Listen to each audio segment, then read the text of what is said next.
So ang ating pong pag-aaralan sa umagang ito, ay pinamagatang, pakibasa nga po, The Mark of the Beast. Sa Tagalog, tatak ng halimaw.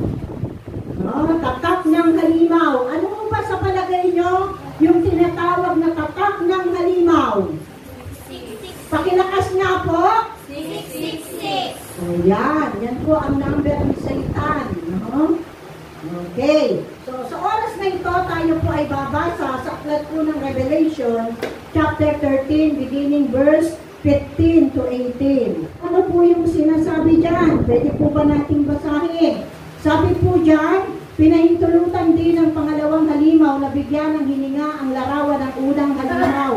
Kaya't nakapagsalita ang larawan at ipinapatay nito ang lahat ng ayaw sumamba sa kanya. Verse 16, sa pilitang pinatatakan ng ikalawang halimaw, ang lahat ng tao sa kanilang kanang kamay o sa noo, maging sila'y dakila o hamak, mayaman o mahirap, alipin o malaya, at walang maaaring magbili o bumili maliban na may tatak ng pangalan ng halimaw o ng bilang na katumbas niyon. Verse 18, kailangan dito ang talino. Maaaring malaman ng sino mang matalino ang kahulugan ng bilang na katumbas ng pangalan ng halimaw, sapagkat ito'y pangalan ng isang lalaki. Ang bilang ay 666. Yan po ang bilang. So, ang bilang na yan ay bilang po ng tinatawag na Mark of the Beast. Bilang ng Antikristo. Okay. Gusto niyo po bang malaman what is the Mark of the Beast? Ano po ba itong tinatawag na tatak ng halimaw? Sabi po dyan, it is a form of identification placed on the forehead or right hand by which people display their allegiance to the Antichrist. No po? So ito daw po ay klase ng identification o pagkakakilanlan na ilalagay, imamarka o itatatak saan? Sa noo o di kaya sa kanang kamay, na kung saan ito po ay magpapakita at magpapakilala na ikaw ay panig kay Antikristo. So, ibig sabihin, yung may tatak ng tinatawag na Mark of the Beast o itong tinatawag na 666, ito po'y magpapakita na ang taong may tatak nito, siya po ay panig sa Antikristo o sa tagasunod ni Antikristo. No po? So sabi rito, without this identification, no one can buy or sell in the world's economy. Kung wala ka daw pong tatak nito, ayon po dun sa mga talatang ating binasa kanina, ay hindi ka makakabili o makakapagbenta. No po? Ito ay hindi lang sa bansang Pilipinas, kundi all over the world. No? Kaya nga dito sa Mark of the Beast, papasok po ang tinatawag na one world government. Nakukuha niyo? Kaya nga buong mundo po ito, magkakaroon po ito ng kaganapan. Hindi ka makakabili, hindi ka makakapagbenta, no? Kung wala kang batang ito, kung wala kang tatak ito. Okay. So sabi dyan, the word mark, sinabing tatak o mark, it is translated by the Greek word karagma o charagma. No? Sa akin, parang maganda siyang bigkasin as karagma. Nako, karagma. The karagma was a symbol used somewhat like notary seals are used today. Nakakita na po ba tayo ng yung siniselyo sa notaryo? No? Sino sa inyo yung nagpapanotaryo? No? So, nakita niyo yung selyo sa notaryo, di po ba? Sabi dyan, the symbol consisted of a portrait of the emperor.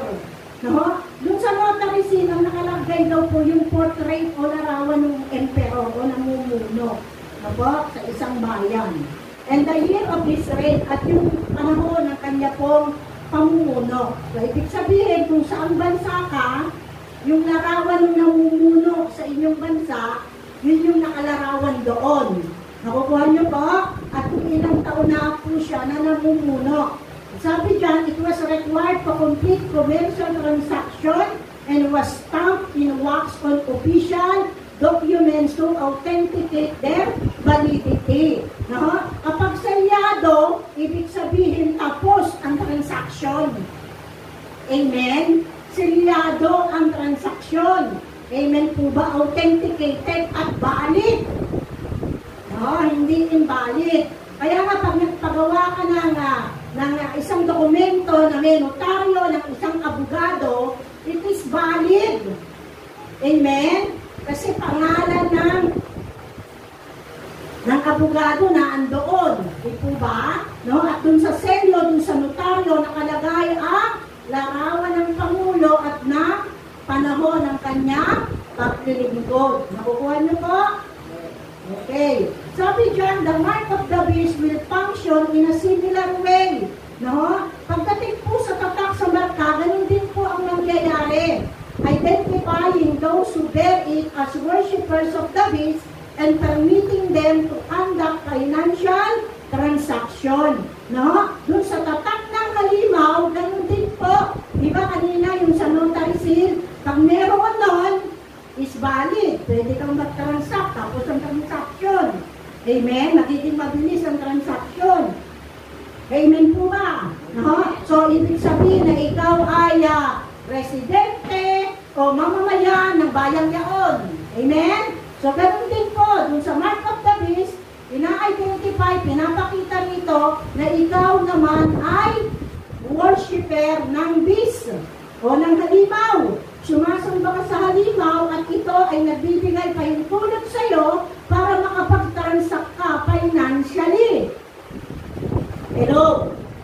Kaya nga pagdating ng huling panahon, talagang makikita nyo po yung monetary system. Iikot patungkol sa pera at sa kayamanan. Nakuha nyo po. Kaya nga sa Matthew 6:24, kung di ako nagkakamali, talagang ang sinabi ng ating Panginoon, huwag tayong maglingkod sa dalawang Panginoon. Ano po yung dalawang Panginoon? Diyos at kayamanan. Amen po ba? Kasi either nasusundin mo ang isa, hahamakin mo ang isa. Hihilahin ka ng isa, lalayuan mo ang isa. Nakukuha niyo po ba? No? Kaya nga mamimili tayo, sino ang ating paglilingkuran? Hello? Kaya nga pagdating sa kayamanan, nakikita natin, ito ay talagang gagamitin ng kaaway para isa katuparan yung kanyang ninanais at pinaplano. Nakuha niyo po.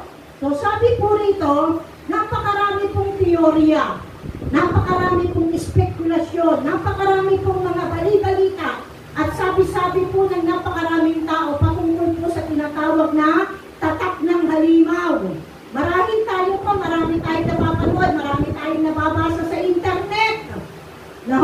Na paano ito ilalagay, paano ito imamarka, anong paraan, anong itsura. At sabi, meron pong mga nagsasabi, pwede daw po ito yung isang tato na imamarka na may barcode. Either sa iyong noo o kaya sa iyong kanang kamay. Tato, alam niyo naman po yung tato, pag ikaw ay tinatuan, hindi yan natatanggal. Amen? Sabi nga, matatanggal yan through laser, pero nandun ang marka. Susunugin yung balat. Pero sa tatak ng halimaw, kung ito man ay tato, na mayroong barcode, hindi na yan matatanggal sa'yo. Nakukuha nyo. Meron naman pong nagsasabi, ito daw po ay sa pamamagitan ng ID card or RFID device or ID device, na meron pong tinatawag na GPS tracker. Ibig sabihin, pagdala mo tong ID na ito, kahit saan ka naroon, matitrace ka. Matatrack kung nasaan ka. Amen po ba? Tayo pa naman, napakahalaga ng ID. Hello? Yung ID system, napakahalaga po niyan. Kahit saan ka pumunta, kailangan mo ID. Amen po ba? So para huyang ginugrong na tayo doon po sa ating mga, anong tawag yan, bago tayo makapasok sa mall, yung pong ating mga quarantine pass. Di po ba? Pag wala kang quarantine pass, hindi ka makakapasok. Ganun din, pag wala kang ID. Alam niyo po ba, sa ibang bansa may ID system na. Noong ako po ay nagtrabaho sa Hong Kong, year 1994 to 1997, napakahalaga po ng ID. Kasi ho, talagang nagkalat ang mga pulis sa daan. Especially kapag ikaw'y banyaga ng kanilang lugar, ikaw ay target nila. Habang naglalakad ka, punta ka sa palengke, may bibilhin ka, magugulat ka, meron pong papara sa'yo, meron tatapik sa'yo ng mga pulis. At ang hahanapin sa'yo ay ID. Kapag wala kang ID, nakaw, malalagay ka sa alanganin. Nakukuha niya? Mananagot ang iyong employer, mapatatawag ang iyong employer, magkakaroon ka ng record. Nakuha niyo po, ganun po kahalaga ang ID. So sa ating bansa ngayon, isinusulong po ang national ID. Nung nakaraan, nagkaroon po ng tinatawag na registration sa aming lugar. Ang nalaman po namin, no po, sa barangay, alam ko hindi lang doon, kundi sa iba't ibang barangay, iba't ibang lugar, dito po sa Pilipinas, at nalaman ko, hindi na lang voters ID, kundi national ID na daw po. Wala na daw voters ID. So nakikita nyo, isang ID na lang ang pahihiralin. Pag meron ka raw national ID, kahit saan, pwede mo lang gamitin. Napakabalid ng ID na ito. Amen po ba? Kaya nga po pwede rin. Yung spekulasyon ng marami na pwedeng sa pamamagitan ng ID card or RFID device na po na merong GPS tracker. Kasi hindi mo pwedeng iwanan yung ID mo eh. Kahit saan ka pumunta, hanapin yung ID. Kaya kung ginagawa po yun sa ibang bansa, pwedeng gagawin na rin po yun sa ating bansa. Nakukuha niyo po ba? At sabi naman ng iba, it is maybe through microchips implant. Yung microchips i-implant sa noo mo o kaya sa kanang kamay mo. At ang marami po kinakatakutan ay ano? Ito pong tinatawag na ginagawa vaccine. COVID vaccine. Marami pong natatakot at tawag dito, idinadawit si Bill Gates. Na ang pinakautak daw po nito ay si Bill Gates. Even po nitong kumalat na pandemic, na ang pinakautak daw po nito ay si Bill Gates. Siya po yung founder ng Microsoft o co-founder ng Microsoft. Nakuha niyo po. Ayan. So, microchip implant. At sabi po ng marami, nakikita natin even through internet, meron na pong meron dito. Marami na pong meron dito. At sa ating bansa, meron din daw pong meron na. Alam natin yan, yung balita, may artista. Kung man-mention, may artista daw po na meron na yan. Kasi pag meron ka na yan, naka-implant na sa iyo yan, bakit gaganon mo lang yung kamay mo, magre-register na yung complete identity mo. Alam na agad kung magkano pera. Kaya nga papasok ang tinatawag na cashless society. Hindi mo na kailangan magdala ng pera. Amen? Gaganon mo lang kamay mo, lalabas na yung bank account mo. Yung pera mo sa bangko, kung magkano, identity mo complete, lalabas na. So po, pwede rin na through microchips, yan yung maging paraan ng pagmamarka o pagtatatak ng tinatawag na mark of the beast. Ito po, pwede rin daw po through bitcoins, etc. Alam niyo po yung bitcoins, yung cryptocurrency.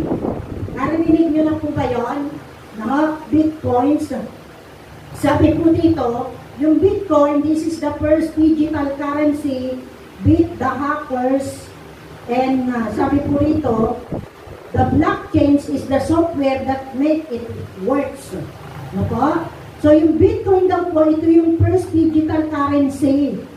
Na kung saan, ang blockchain daw po, ang software na gagamitin para ito ay maisakatuparan. Nakukuha nyo. At ito daw po ay, ang founder daw po nitong Bitcoin ay si Satoshi Nakamoto. So, ginamit po nila ito nung nagkaroon po ng tinatawag na financial crisis in 2008.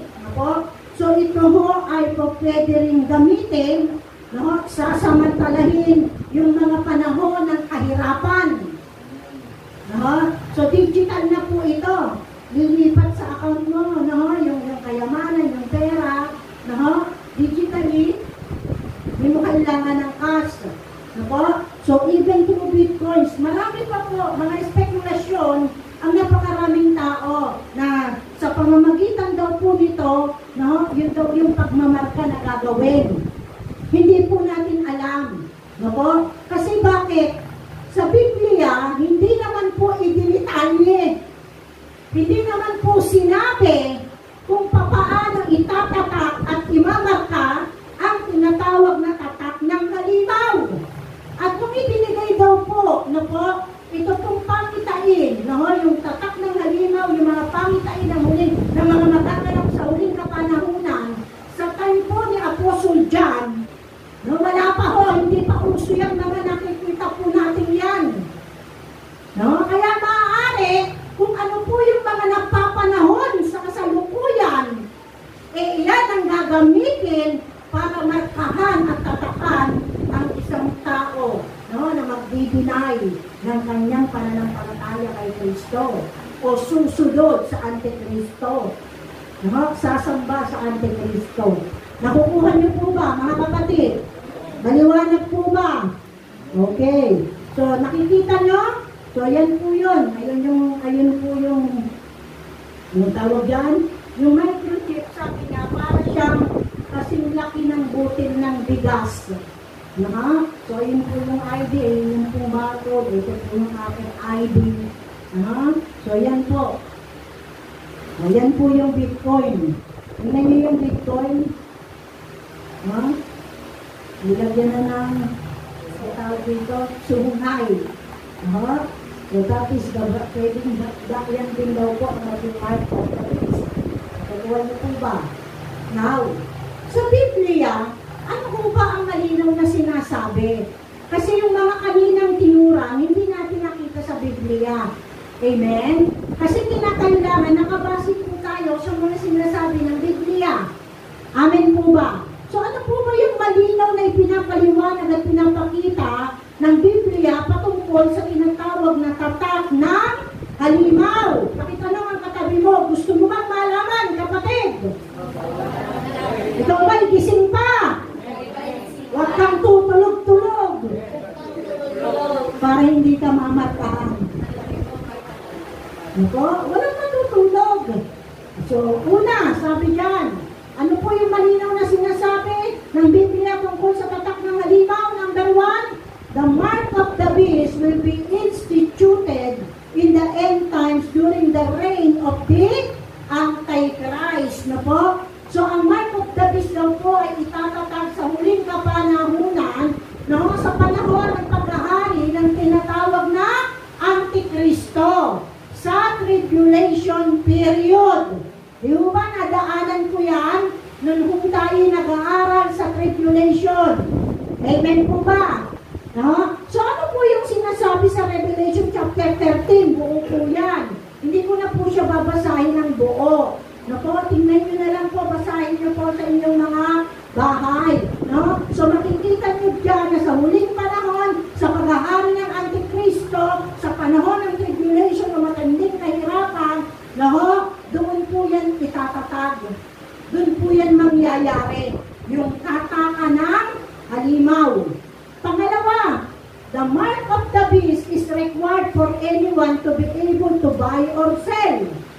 Sabi po ng Revelation 13, verse 17, no? So yung mark of the beast, required, kailangan meron ka ang bawat isa para makabili ka at makapagbenta ka. Eh ano ba ginagamit? Ano ba umiikot pag nagbibili at nagbebenta? Ano po? Ano ang ginagamit? Ano ang umiikot? Pera. Involve ang pera. Amen po ba? So, ibig sabihin, ang laki ng gagampanan ng pera sa huling panahon. Nakukuha niyo, ha? Ng kayamanan. Okay. So, sabi na Revelation 13:17, at walang maaaring magtinda o ay may tatak ng pangalan ng halimaw o ng bilang na katumbas niyon. So yan po yung malinaw na sinasabi ng Biblia. Ibig sabihin, di ka pwedeng makapagbenta ng kahit ano. Kaya online yan, kaya hand-to-hand yan, no po, personal na pagbebenta, hindi mo magagawang magtinda, magbenta ng kahit ano. No, kung wala kang marka o tatak, hindi mo rin magagawang makabili ng kahit ano kung wala kang marka, kung wala kang tatak. Ibig sabihin, hindi ka makakapag-transact ng kahit ano kung wala kang tatak ng halimaw. Nakukuha niyo po ba? No? Sabi nga, hindi daw exempted kahit ikaw ay CEO, ikaw ay manager, ikaw ay alipin. Ano man ang estado ng iyong buhay? No? Hindi exempted. No? Kasama ka na hindi ka makakabili, hindi ka makakapagbenta kung wala kang tatak ng halimaw kahit anong estado ng iyong buhay.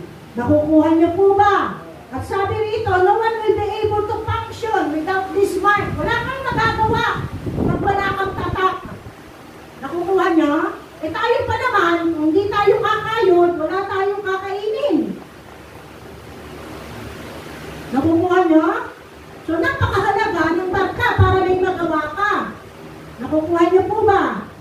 Now, sabi rito, no one will be able to shop at the mall or eat in the restaurant. No one will be able to fuel to the gas station.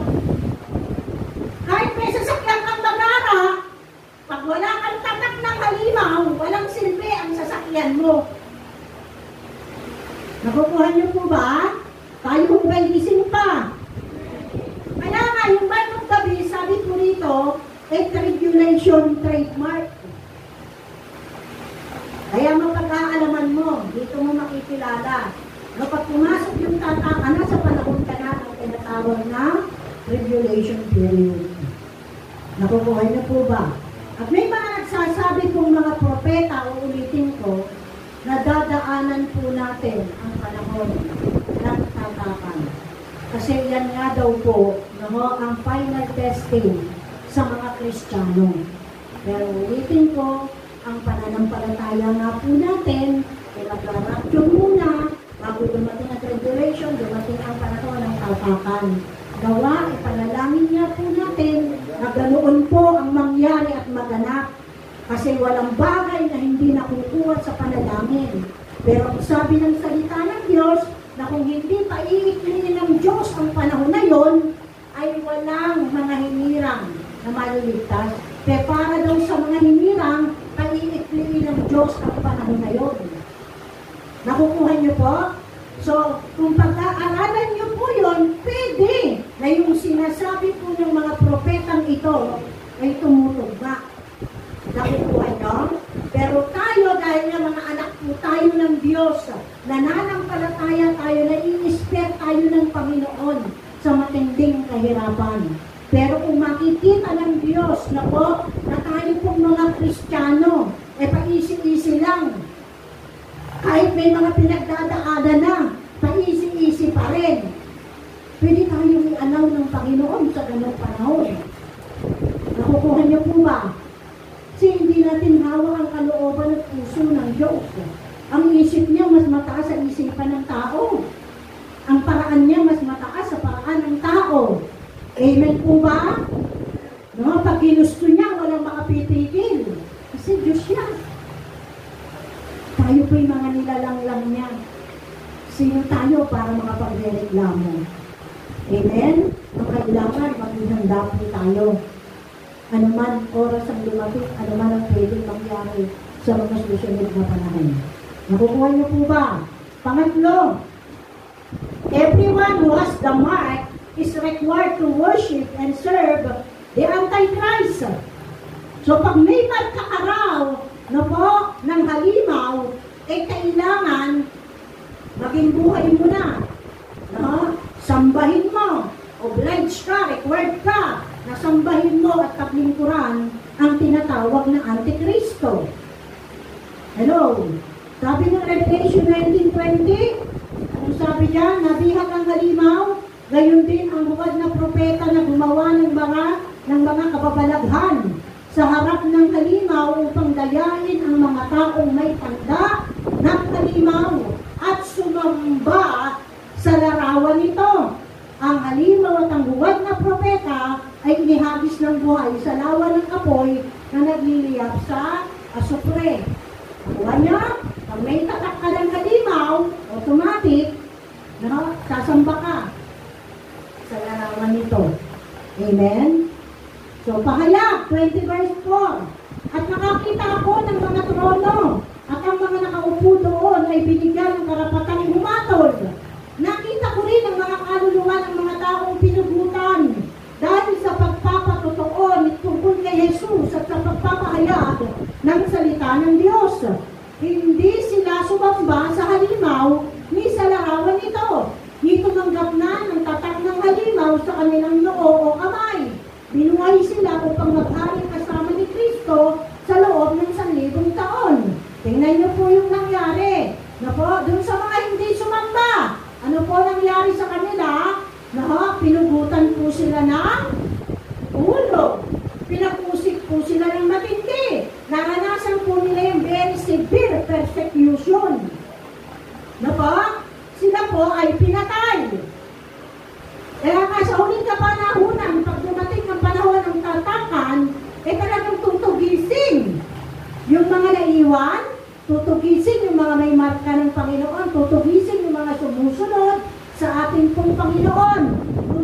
Tutugisin ang bawat tao na ayaw magpatatak at magpamarka ng tatak ng halimaw. Nakukuha niyo po? Dahil merong tracker, madedetect kung nasaan ka, no choice ka. Nakukuha niyo po? Walang mga pagtatago dahil pang CCTV. Para pang CCTV all over the world. No? CCTV all over the nation. CCTV all over the barangay. All over the cities, all over the place. Nakuha niyo? Sa loob at labas ng tahanan, parang may CCTV. Kita ka, monitored ka. Nakukuha niyo po ba? Walang makapagtatago. Kaya nga, hindi pwedeng hindi ka matugis at hindi pwedeng hindi ka makita. Amen? Napo? Nakukuha niyo? Kaya nga maganda, pag hindi ka nagpatatak. Nakuha niya? Pag hindi ka nagpatatak, hindi ka madidetect agad. Paano kung may kasambahay ka, huwag nang ipahintulot ng Diyos? Nakuha niyo? Alam, sino ang pamilya mo? Sino mga relatives mo? Alam po lang yun. Nakukuha niyo? Ito pala asawa niya, ito pala anak niya, ito pala relatives niya. Itong relatives nang to, merong may tatak. O, di ba monitor din? Matatak ka rin. Nakukuha niyo po ba? Tayo po ba'y gising pa? Pumalakpak nga po ang mga gising. Amen? So, kaya nga, pag may tatak at batak ka, you are required and obliged to worship the beast. To worship the Antichrist. Pang-apat, na sinasabi ng Biblia, the mark of the beast is related to the number 666. Ano po? Kukuha niya? Related daw po ito. May kaugnayan po ito sa tinatawag na bilang na 666. Sabi po ng Revelation chapter ng 13:18. Kailangan dito ang talino, maaaring malaman ng sino mang matalino ang kahulugan ng bilang na katumbas ng pangalan ng halimaw sapagkat ito'y pangalan ng isang lalaki. Ang bilang ay 666. Nabuhan niyo? Tingnan niyo, pangalan ng isang lalaki. Nakukuha niyo po? Mamaya, papakita ko sa inyo kung sino yung mga pinaghihinalaan ng marami na maaaring sila daw po yun. O sila yung pangalan nila tutumbas sa tinatawag na 666. Ako, hindi ko na lang po i-elaborate ng napakalawak. Okay. So sabi pa rito, those who refuse to take the mark of the beast will be killed. Nakukuha niyo? Okay. So yun daw kung aayaw na sila po ay matatakan o mamarkahan ng tinatawag na tatak ng halimaw, sila po ay papatayin. Diba binasa natin kanina, Revelation 24, nakita ako ng mga trono at ang mga nakaupo doon ay binigyan ng karapatang bumato. Nakita ko rin ang mga kaluluwa ng mga taong pinugutan dahil sa pagpapatotoo tungkol kay Jesus at sa pagpapahayag ng salita ng Diyos. So pinatay sila dahil hindi sila nagpatatak. Nakuha niyo po ba? No? So yung limang yan po yung mga sinasabi ng Biblia. Malinaw na sinasabi ng Biblia. Amen po ba? Okay. Now, yan po yun, mga person speculated, refer as 666. Na po? Sila po yun. Ilan lang po yan. Marami pang iba. No? Kasi ang mga tao, mapaghinala eh. Tignan ko nga kung ano nito, pangalan nito, tutumbas. Pag tinalkul ako, tutumbas sa pangalan ng 666. Ano po? Sabi dyan, una, si Nero Caesar. Ano po? Si Nero Caesar, sabi rito, given the hatred of the Roman Empire, and particularly its leader, si Nero Caesar, siya po yung namumuno sa Roman Empire. Siya po yung kinonsidera ng evil. Kung titingnan niyo daw po yung original text, na po, you'll see that in the passage, the letter of 666 are actually written in Hebrew. Pag tinignan niyo raw po yung tunay, yung pinakasinimulan na sinulat na po, yung nakasulat na sa Revelation chapter 13, na binasa po natin 15, 17, na po, nakasulat daw po yan sa Hebrew. Na kapag translate mo daw po yung spelling ng 666, you actually spell out Neron Caesar. Neron Caesar. Na ang Hebrew spelling daw po ay nangangahulugan na Nero Caesar. Kaya ang sabi po ng marami na marahil si Nero Caesar ang tinatawag na 666. Yung pangalan niya iaangkop sa tinatawag na bilang ng tatak ng halimaw. Nakukuha niyo po ba? Sabi dito, he was the first who organized the first program against the Christian. Siya daw yung unang nag-organisa na kumalaban sa mga Kristiyano. Si Nero Caesar. Pangalawa, yung Papa. Hindi ko alam kung sinong Papa. Ang dami na po mga naging Papa. No? Papa sa Roma. Nakukuha niyo po ba? Sabi po rito, the time of the Reformation, some Protestants thought that the Pope was the Antichrist. May mga Protestante na nako-conclude sila na marahil ang 666 ay ang Papa. Diba? Meron namang nagsasabi si Adolf Hitler, a dominant, demented world leader. German siya, Adolf Hitler, diba? Sino pa? Si Henry Kissinger, one of the world's worst people to ever be a force for good. He manipulated police and nations. He faked the beginning of a nuclear war in order to advance some perverse personal game theory. Si Henry Kissinger. So, ang palagay po ng iba, siya po yung tumutumba sa 666. Si Mikhail Gorbachev. Siya po ay General Secretary of the Communist Party of the Soviet Union before. So, marami rin pong nagsasabi na pwedeng siya yun.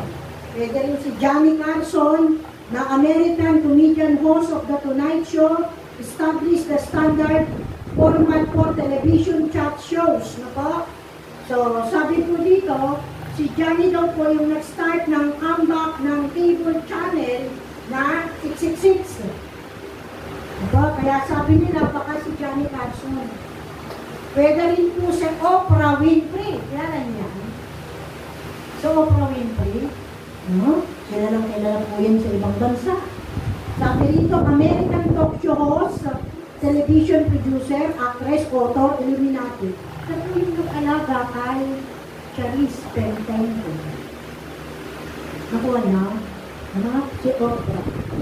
Sabi dyan, si Oprah, initiate plan for economic world domination through a strategy of commercial endorsement on all products ranging from her own line of perfume. Meron siyang own line of perfume, yung Oprah Odors. Meron din po siyang breakfast cereal, Oprah Oaties. Ano po? So, si Oprah, ang sabi ng marami ay nakuha niya, Illuminati. Si Bill Gates, ano po? Si Bill Gates, siya po yung founder of the world's largest software business, Microsoft. Ano ba? So, si Bill Gates napakayaman. So, marami pong nagsasabi na baka si Bill Gates po yun. Ano ba? Meron din naman nagsasabi na baka si Barack Obama. Kasi meron pong tumawa, Obamacare. Yan. Mga RFID na yan. No? So, kaya pwede kong, ang sabi ng marami, baka si Barack Obama yung tumutugma sa 666. At marami pa tumutuga. No? Nasa palagay o spekulasyon ng marami, ito yung tumutugma sa 666. Nakukuha nyo? Meron po kasi ang ginagawa, sabi po dito, no? Sabi po dito, there are some people assign numerical values to letters of the alphabet trying to see what name has the sum of 666. Yung A is 1, yung C, 26. So, yung A to C, nilalagyan po nila ng bilang. 1, 2, 3, 4, ng 26. Pwede, meron naman po yung Roman numeral. Diba? So, inilaan ko yung mga pangalan. Meron naman po, nagsasabi na, kailangan i-calculate computing. Yung pangalan ay umuugma sa bilang na 666. Nakukuha niyo po ba, mga kapatid? So, hindi po natin alam kung paano. Sabi nga, yung binasa po natin kanina, kailangan dito tinatawag na karunungan, talino. Dahil ang sabi po rito, ang marka daw po ng halimaw, ay malalaman ng isang tao matalino. Nakukuha niyo? Kasi daw po, yung bilang ng pangalan ng halimaw ay tumutumpas sa 666 at ito daw po ay pangalan ng lalaki. Ngayon, dahil sa napakaraming tao gustong ipakita ang kanilang karunungan at ang kanilang kaalaman, talagang ginagawa nila ang lahat para malaman kung sino ang tumutumbas sa tinatawag na 666. Nakukuha niyo po? Pero ang may papayo ko sa inyo, huwag niyo nang guluhin ang isip niyo. Kasi baka hindi natin malirit, hindi natin maabot. Hindi kayanin. Baka kung saan pa tayo bumagsak. Kasi lalabas naman yan. May panalangin natin, huwag na natin maranasan ang paglabas naman. Nakukuha po ba natin?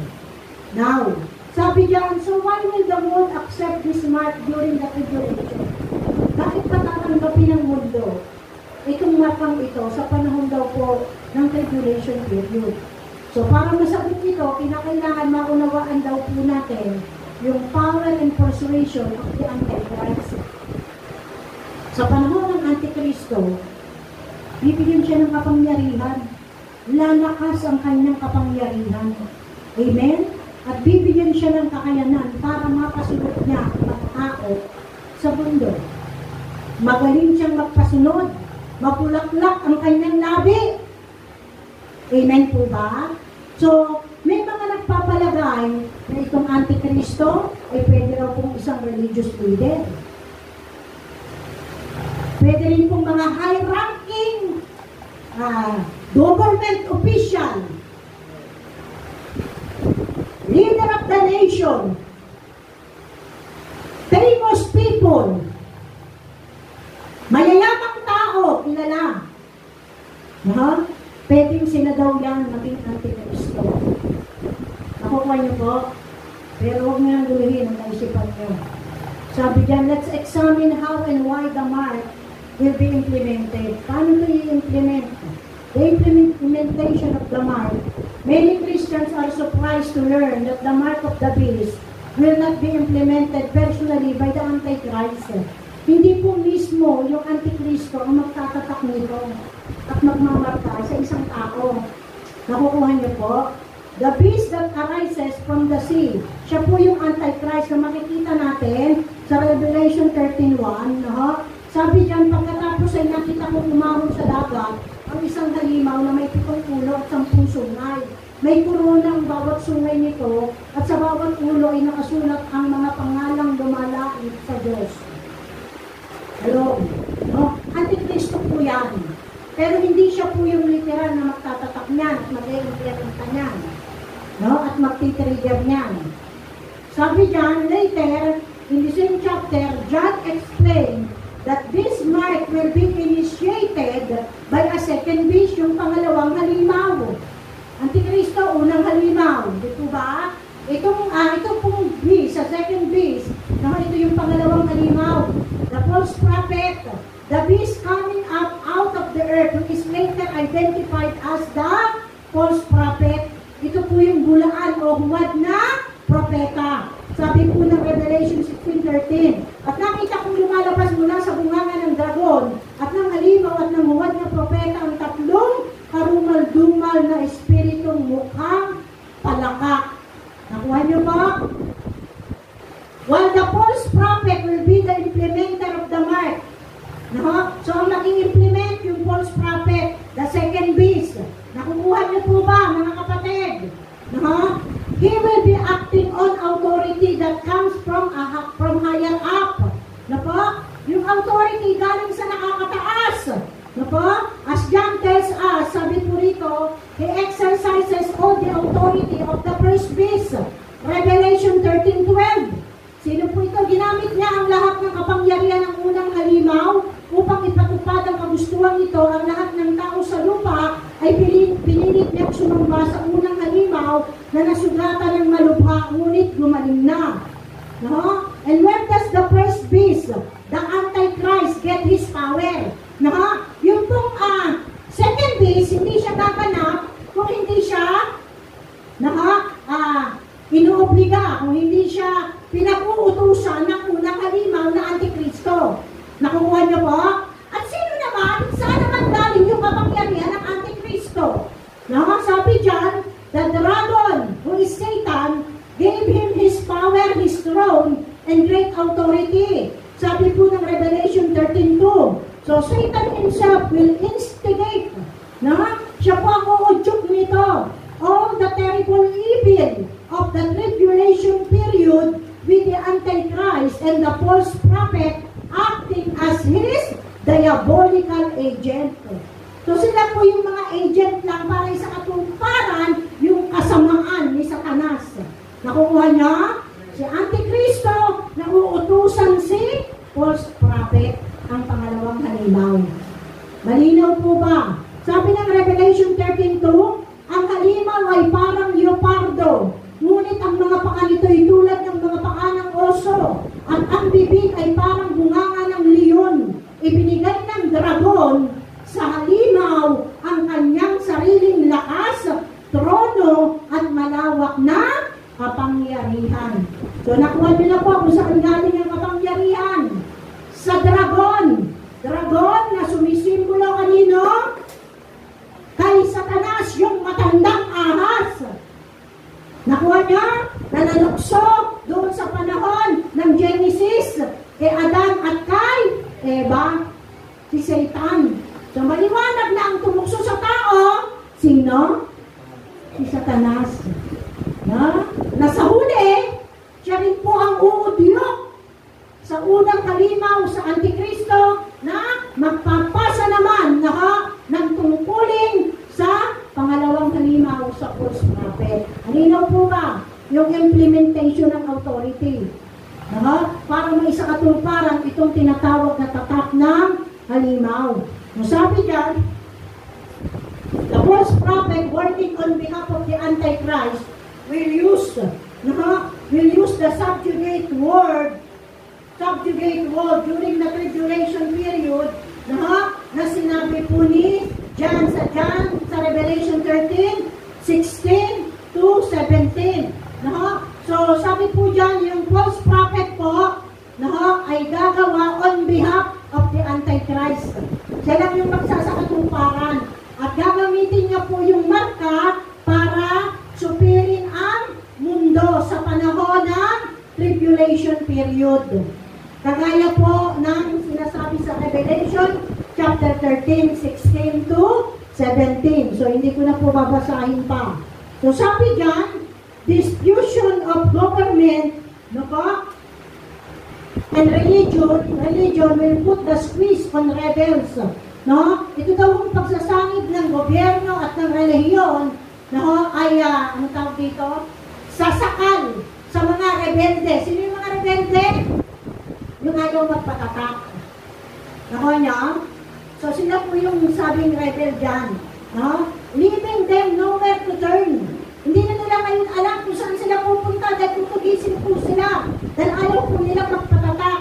So those who refuse the mark will be shut out of society altogether. Amen? So hindi sila makakakilos. Hindi sila makakagalaw. Hindi sila makakapag-function. No one will buy their products or services. Banned from employment and from shopping in stores or online. They will face bankruptcy and starvation. Hindi sila pwedeng makapagtrabaho. Hindi sila pwedeng makapaghanap buhay. So, anong mangyayari? Mababankrupt sila. Yung mga pera nilang nasa bangko, mawawala ng saysay. Hindi na nila makukuha. Dahil hindi na rin sila makakabili. Nakukuha niyo? So, papasok po ang tinatawag na kagutuman. Nakukuha niyo? Kaya nga sa panahon na yan, napakahigpit ng pagdaraanan ng mga ayaw magpatatak. Kaya nagugustuhin pa po ba natin nung umabot tayo sa panahon na yan? Na pwede namang hindi. Kung bubuhayin lang natin ang ating panalangin, kung bubuhayin lang natin ang ating pagsunod at paglilingkod at pagmamahal sa Diyos, kung ilalagay lang po natin sa kauna-unaan ng Diyos sa ating pong mga buhay, at iseset apart po natin ang ating mga sarili para sa Diyos, kung itatalaga natin ang ating mga sarili para sa Diyos, kahit anong hirap ng mga sitwasyon yan, kaya natin yan na-enjoy kasi kasama natin ang Diyos. Amen po ba?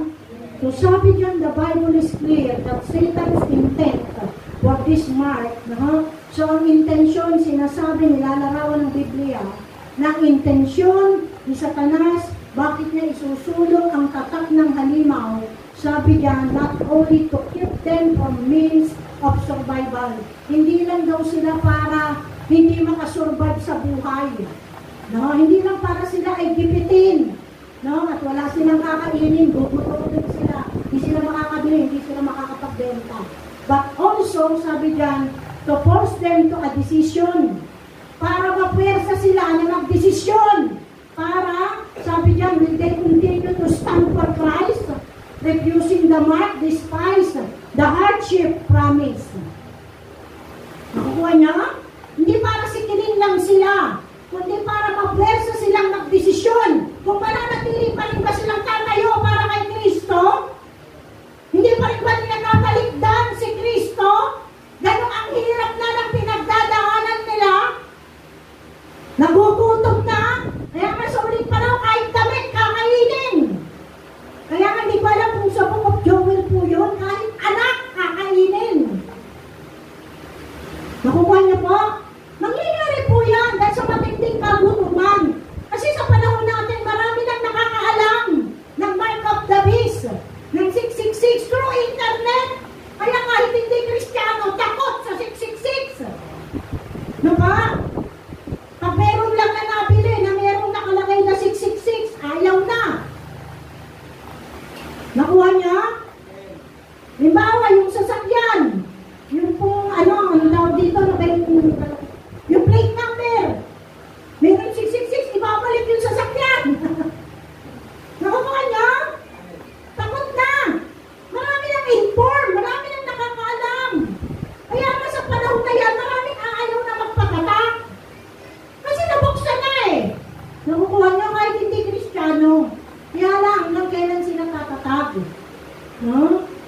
huling panahon, napakatindi ang hirap. Kahit buhok kakainin.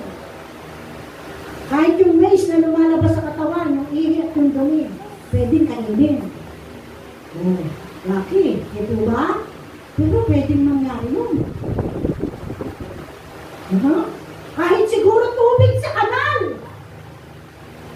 Kasi bakit? Mapuputulan ka na ng tubig, mapuputulan ka ng kuryente.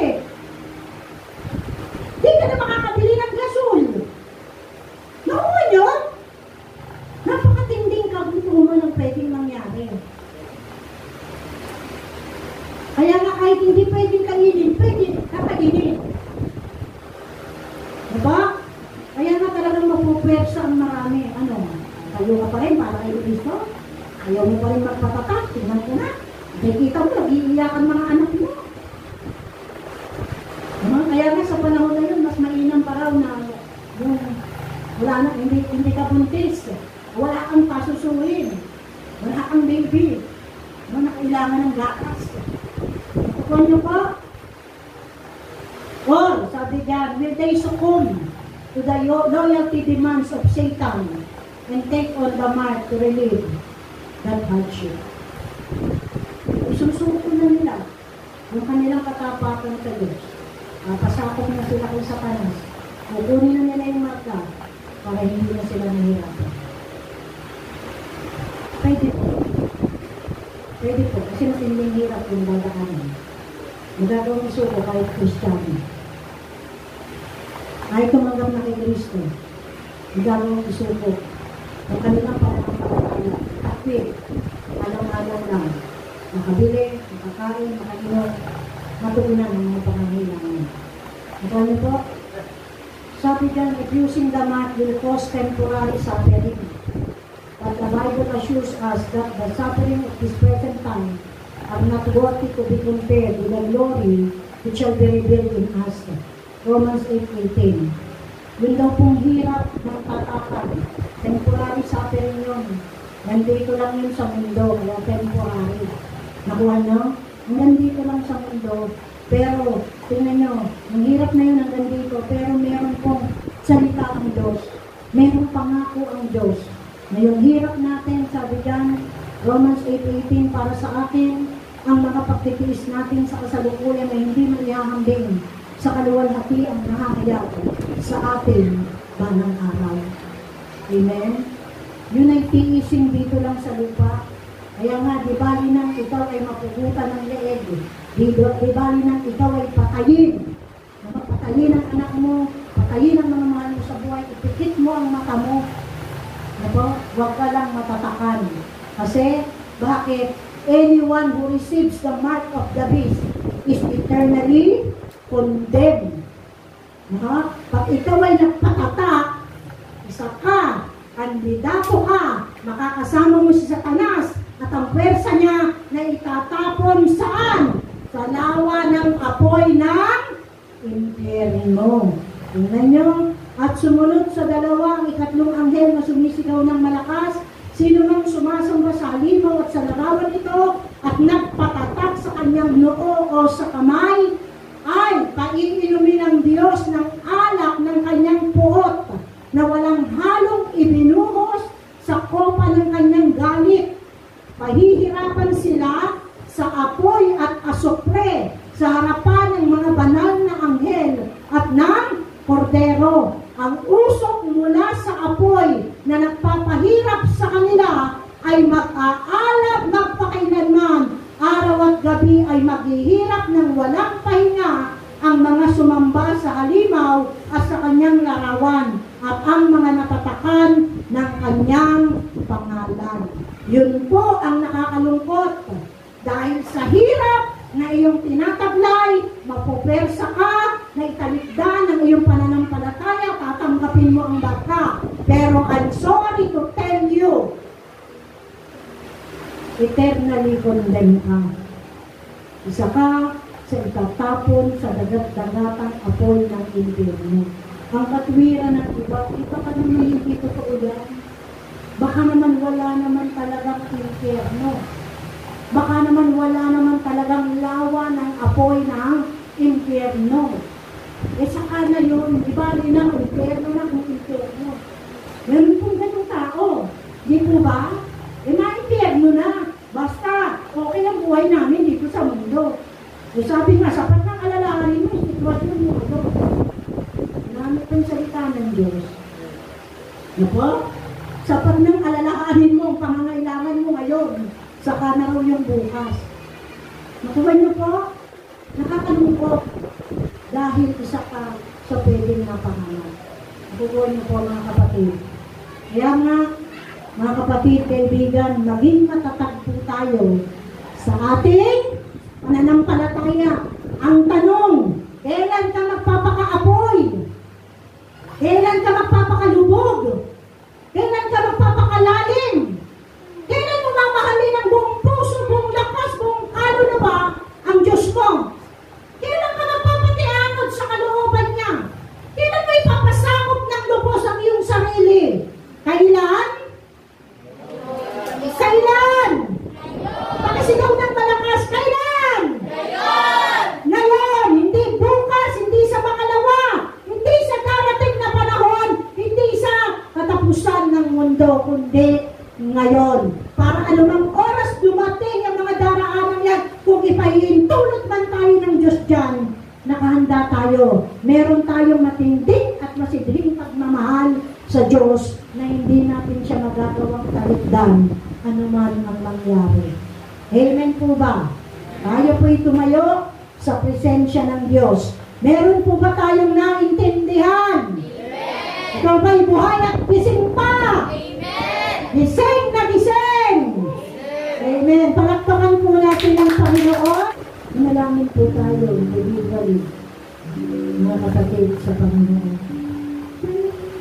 Sabi po ng salita ng Diyos, kung saan meron dalawa o tatlo, na nagkatipon tayo sa Kanya, siya po ay dumulong sa kanilang kalagitnaan. Ang Panginoon po ay nasa ating kalagitnaan. Tayo po ay Kanyang pinakikinggan. Lagi natin tatandaan ang tapat o totoong panalangin na ipinataas natin sa Kanya. Ito yung panalangin na Kanyang tinutugon at sinasagot. Ikaw man ay nagkulang, ikaw man ay nagtabaya. Ibukas mo ang lahat sa Panginoon. Sabihin mo lahat sa Kanya. Lahat ng pagkukulang mo, lahat ng kasalanan mo. Huwag kang magpira. Huwag kang magpira.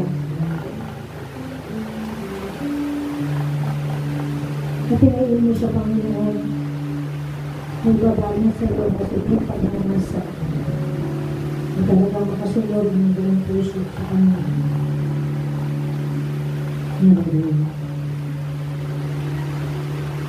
Panginoon, tunhalay ko po ang mga natin. Ang anak niyo na naririto. Maging ang bawat isa na nakakabol ng sound system na ito. Ang bawat nanonood ngayon, Panginoon, sa oras po ito, Diyos. Panginoon, kita niyo po ang buhay ng bawat isa. Wala pong nagtatago, wala pong maglilihim sa iyo. Isa pong bukas na aklat ang buhay namin sa harapan mo. At kami po ay nagtatapat sa iyo. Kami po ay aminado, Panginoon, na kami po ay nagkulang ng malaki sa iyo. Ang daming bagay na dapat namin ginagawa, ang hindi namin nagagawa. Nagpabaya kami, Panginoon, at kulang kami. Masyado kaming nakahuyo sa mga bagay-bagay na nagagawa kami. Umikot at umilag ang buhay namin sa aming mga sarili lamang. May mga tayo na may sinasabi ka sa amin, pero wala kaming pagnanasa na ito ay sundin, diba? Wala kaming ginagawa para sumunod ng mainam sa iyo kung dakilang kalooban. Panginoon, patawarin mo po kami. Kung kami man po, Diyos, ay nakakaroon ng takot sa amin pong mga puso, Panginoon, na baka kami kung susunod ito o ito ang nangyayari o magaganap sa amin. Baka kami magkukulang, baka kami mapapahiya o Diyos. Baka hindi mangyari ang aming mga ginugusto sa aming mga buhay. Patawarin mo po kami, Panginoon. Maraming pagkakataon, O Diyos, umiikot ang aming mga buhay sa yaman, sa salapi, Father God. Kung kami po ay nagkaroon ng mga kagahamanan, O Lord, patawad po, magkaroon kami ng pagdaramot. Kung napagnakawan ka namin, O Diyos, patawad po, Panginoon. Kung kami ay namuhay sa kasinungalingan, sa kataasan, sa kapalaluhan, Panginoon, sa kaganitan, O Lord, kasakiman, patawarin niyo po kami kung kami naging pabaya, O Lord. Naging sa mga tungkulin na iyo pong ipinakatiwala sa amin, patawarin niyo po kami, Ama. Kung hindi namin isaganap ng mainam ang mga tungkulin na ipinakatiwala mo sa amin. Kung hindi na po ganun tumitibok ang puso po namin, O God, para sa mga kaluluwa na wala pang pagkakilala sa iyo. Kung kami po'y nawala ng kahabagan, Panginoon, para sa aming kapwa, kung hindi po namin na isa sa katuparan ng tinatawag na Great Commission, Father God, patawarin niyo po kami, Panginoon. Kung ang mga salita mo hindi namin na ipamuhay, patawad po. Kung ang mga pangako mo ay hindi namin napanghawakan, nabuhay kami, Panginoon, sa ibinidikta ng mundo, sa ibinidikta ng aming mga sarili, Panginoon, sa aming mga sariling pananaw, paniniwala at prinsipyo, nagpatawarin niyo po kami, Panginoon. Patawad po, Diyos, sa mga ginagawa namin na hindi sa pananampalataya, O God. Patawad, Lord, kung hindi namin hinahagilap o inaapuha ang iyong pong dakilang kalooban sa aming pong mga buhay. Lumalakad kami sa sarili lang naming kagustuhan, Panginoon. Namumuhay kami, Panginoon, sa mga iniibig naming mangyari sa aming pong mga buhay. Masyado kaming nangarap ng malaki na napabayaan po namin, O Lord, ang aming relasyon sa iyo, Panginoon. Patawad po, O Diyos, kung hindi na po ikaw ang naging number one ang aming pong mga buhay. Patawad po, Panginoon, sa lahat ng aming pagpapabaya, sa lahat ng aming pagkukulang. Patawad po, Panginoon. Inisip mo po kami ng iyong buhay at makapagyarihang Diyos na nabubulong sa pusong kapatid sa ipagpapatawad ng aming mga kasalanan. Salamat po, O Diyos. Pinaangkin po namin ang kapatawaran at kahit sa kanilang maging aming palayang at patuloy ang aming ito. Sa oras na ito, Panginoon, sinusuko namin ang lahat-lahat ang sa aming buhay sa iyo. Maghari ka sa amin at masunod ang iyo pong dakilang kalooban. Dalangin namin, Lord, ilagay mo kami pare-pareho sa gitna ng kalooban mo, Panginoon. At maging napakalinaw sa amin at alam mo, Diyos, kung ano ang iyong dakilang kalooban. Tulungan mo kami na ito'y malakaran, O Lord, sa bawat araw ng aming pong mga buhay. Maging malakas ang iyong tinig, ang iyong boses sa aming mga buhay, Panginoon. At mamuhay kami sa liwanag ng iyong salita, O God. Agapayan mo po kami sa bawat araw ng aming pong mga buhay at tulungan mo kami sa aming mga kahinangan. Kung may mga pagkakataon na para bagang ingiral ang aming mga kahinangan at ang aming mga sariling kagustuhan, Panginoon, ang dalangin po namin, agad mo kaming sasangsalain, Father God. Huwag mo kaming hahayaan na makakapasok sa mga bitag ni Satanas, O Lord. Tulungan mo kaming maging matalino sa lahat ng oras, sa lahat ng pagkakataon. Maramsamot panalangin po namin, O Diyos. Huwag mo na po kami ipahintulot pa na dumating sa panahon ng tribulation period, Father God. Huwag mo na kami ipahintulot pa na dumating sa panahon ng tatak ng halimaw, Father God. Alam niyo po, Panginoon, ang estado at kondisyon ng aming espiritual na buhay, Panginoon. Tulungan mo kami, O Diyos.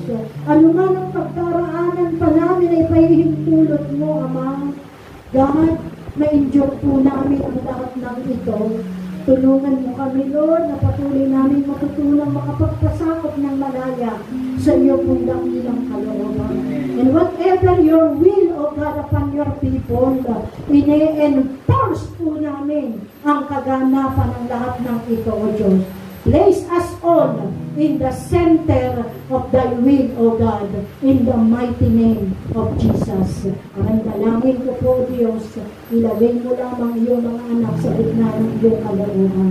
Ilagay mo kaming lahat sa iyong mapagpalang kamay. Yan ang sino mang nasa kamay mo, walang mapapakama, walang makakagaw sino man, at walang makapipigil sa iyong ginagawa at gagawin pa sa kanilang mga buhay.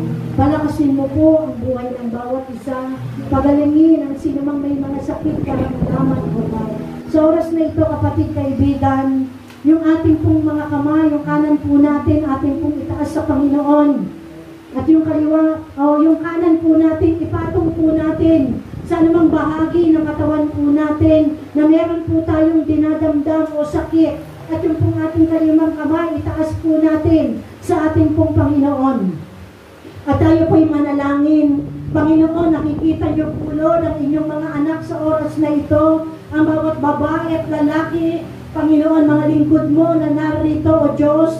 Lord, alam niyo po, Panginoon, ang mga dinadaing ng bawat isa. Alam mo kung anumang sakit, karamdamang tinataglay ng iyong mga anak sa oras na ito, Lord. Yung kanilang kanang kamay nakapatong sa bahagi ng kanilang katawan na merong tinataglay na sakit, karamdaman, Panginoon. Kung meron man, O Diyos, sa pamilya na kinakatawan ng bawat isa, Panginoon, sa oras na ito, O Diyos, abutin mo rin sila, abutin mo ang bawat isa, Ama. Iunat niyo po, Diyos, ang iyong mapagpala at mapagpagaling na kamay sa buhay ng mga anak mong ito, O God, at idaloy mo po, Diyos, ang iyong kapangyarihan, Panginoon.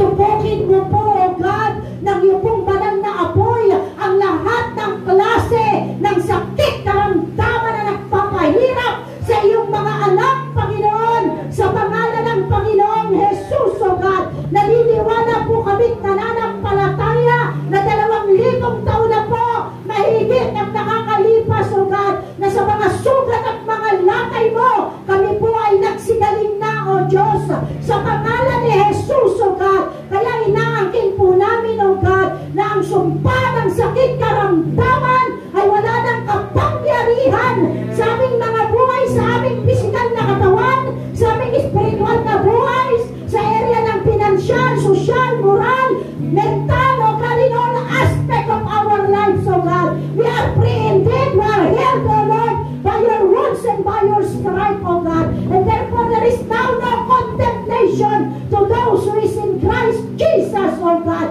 We declare complete healing, Panginoon, sa iyo pong mga anak, O Diyos, sa pangalan ng aming pong Panginoong Jesus. Dinedeklara rin po namin ang pananauli ng kalakasan, Panginoon, at katatagan ng buhay espiritual ng bawat isa. And we even pray, Lord, open the windows, the storehouse, the gates of heaven, O Lord, and pour out so much blessings, O God, sa buhay ng iyong mga anak. Katakpuin mo po, Diyos, bawat pangangailangan mula sa pinakamaliit hanggang pinakamalaki. Panginoon, ang sabi mo po sa iyong salita, kung kami nananatili sa iyo, at ang salita mo'y nananatili sa amin, hilingin namin ang anumang aming kaibigan, at ito'y ipagkakaloob mo.